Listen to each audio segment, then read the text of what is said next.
7 birthday वाली रात के बाद से शुरू हुई कुछ अजीब और गरीब घटनाएं अमन के साथ। अमन ने अपनी आंखों से उसके बेटे रोहन के कमरे के दरवाजा खुलते और बंद होते हुए देखा।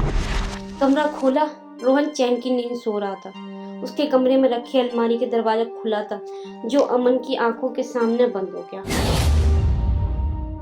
अमन ने रोहन को अकेले कमरे में छोड़ना ठीक नहीं समझा और उसे अपने साथ अपने कमरे में ले गया। रविवार का दिन होने के कारण अमन देर तक सोता रहा और नींद खुली तो एक आवाज से, डैडी डैडी। अमन रोहन की आवाज सुनकर कमरे से बाहर निकला और देखा तो पाया कि कमरे में रोहन भी निकलकर बाहर आया है। दोनों एक दूसरे को देख ही रहे थे कि नीचे से आवाज आई, डैडी। रोहन अमन का इकलौता बेटा था। अगर वो उसके बगल में खड़ा था तो उसको आवाज किसने दी?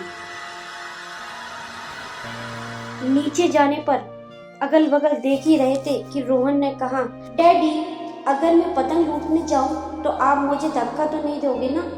रोहन की यह बात सुनकर अमन को अपना 7 बर्थडे याद आ गया और उसने अपने बेटे से हाथ जोड़कर बोलना शुरू किया, रोहन मुझसे बहुत बड़ी गलती हो गई थी बचपन में। रोहन मेरी बचपन की उस गलती के लिए मेरे बेटे को सजा मत दो रोहन मुझे माफ कर दो रोहन, मैं तुम्हें नहीं मारना चाहता था रोहन, मैंने अपने बेटे का नाम भी तुम्हारे नाम पर रखा है रोहन, मुझे माफ कर दो रोहन, तुम्हें जो करना है मेरे साथ कर लो, मेरे बेटे को छोड़ दो, उसे कुछ मत करो, वो नादान है, उसने कुछ भी नहीं किया।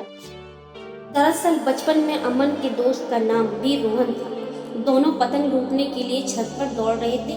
रोहन पहले ना पहुंच जाए इसलिए अमन ने रोहन का पैर खींचा, जिससे सीढ़ी से गिरकर रोहन की मौत हो गई थी। सब लोगों को ये एक हादसा लगा और अमन ने भी किसी को ये नहीं बताया। आज कई सालों बाद रोहन वापस आया जब अमन के बेटे रोहन का 7वां जन्मदिन था। अमन ने रोते गिड़ाते माफी मांगी और शायद इसी का असर था कि अगले कुछ महीनों तक कुछ नहीं हुआ।